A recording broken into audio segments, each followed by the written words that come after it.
झारखंड चुनावों के लिए किसकी क्या है तैयारी। झारखंड के चुनाव बेहद करीब हैं। इंडिया गठबंधन और एनडीए गठबंधन दोनों तरफ से तैयारी जोरों पर है। इस वीडियो में हम दोनों गठबंधन की तैयारियों पर बात करेंगे। पहले इंडिया गठबंधन की बात करते हैं। इसमें झारखंड मुक्ति मोर्चा, कांग्रेस और आरजेडी हैं। सीट बंटवारे को लेकर हेमंत सोरेन कह चुके हैं कि उनकी पार्टी और कांग्रेस 81 में से 70 सीटों पर चुनाव लड़ेंगे। बाकी बची 11 सीटों पर सहयोगी दल चुनाव लड़ेंगे। इंडिया ब्लॉक के सहयोगी दल आरजेडी की बात करें तो वो सीटों के बंटवारे से नाराज दिखाई दे रही है। झारखंड के लिए आरजेडी का प्लान।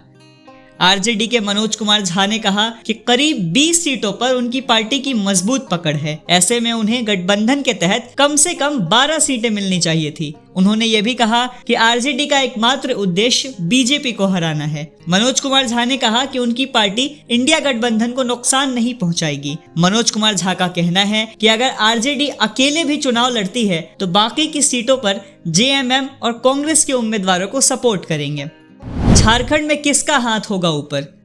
झारखंड का चुनाव इंडिया गठबंधन के नाम पर लड़ने का खाका तैयार हो चुका है। झारखंड के मुख्यमंत्री हेमंत सोरेन इस चुनाव में लीड रोल में रहेंगे। कांग्रेस और झारखंड मुक्ति मोर्चा 70 सीटों पर मिलकर चुनाव लड़ेंगे। वही चुनावों को लेकर एनडीए ने भी सीट बांध ली है। एनडीए में कैसे हुआ सीट बंटवारा।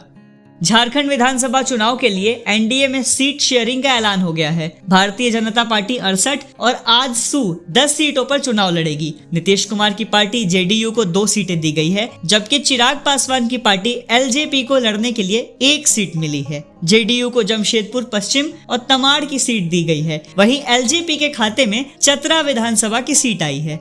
हेमंत सोरेन और कल्पना सोरेन कहां से लड़ेंगे चुनाव।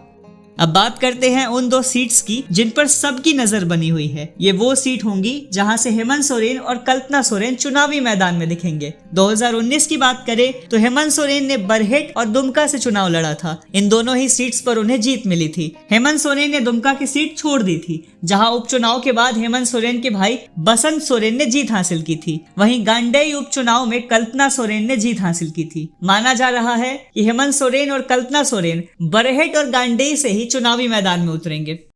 बरहेट के लिए बीजेपी का क्या है प्लान।